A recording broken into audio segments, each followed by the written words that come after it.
I spent a lot of time with Charlie over the last few years. We traveled the country together. We visited college campuses, rode in, rode out, spent a lot of time having meals, going to Turning Point conferences. And even this last couple of weeks, he came to Ohio. We had a one-on-one, a heart-to-heart about a bunch of things. I spoke to him the day before yesterday. It didn't feel real. When we saw it today, that Charlie Kirk had been shot, I didn't believe it. I thought it was some AI-generated nonsense. It just seems like this guy who's full of energy, who I've known, who's one of the most congenial people you'll ever meet, somebody who's so energetic, somebody with these two young kids.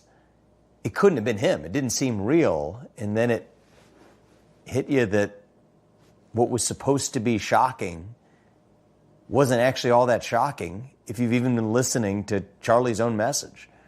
Right? He's been clear. This culture of political violence is on the come in the United States of America, and it's un-American.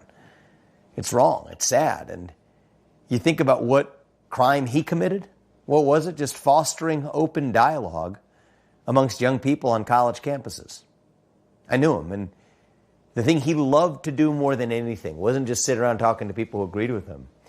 His favorite conversations when we would travel the country would be to those who actually disagreed with him.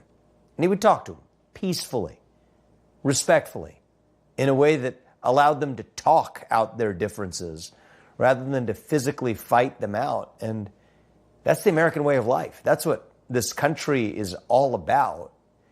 And that's why the attack on Charlie was really an attack on the American way of life, was an attack on the American culture of free speech, because that's exactly what he was trying to engage in at the moment that this horrific assassin, whoever this is, took out his life.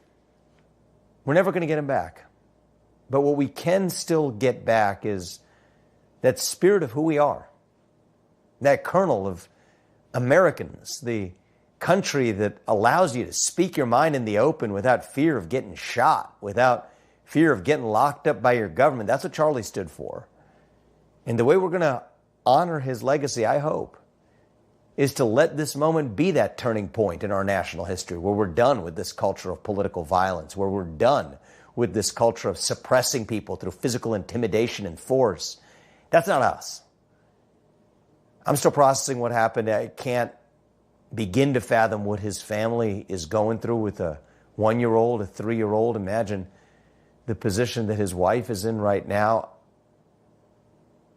I can't even process it, but what I can say is we have a moral duty to do what's right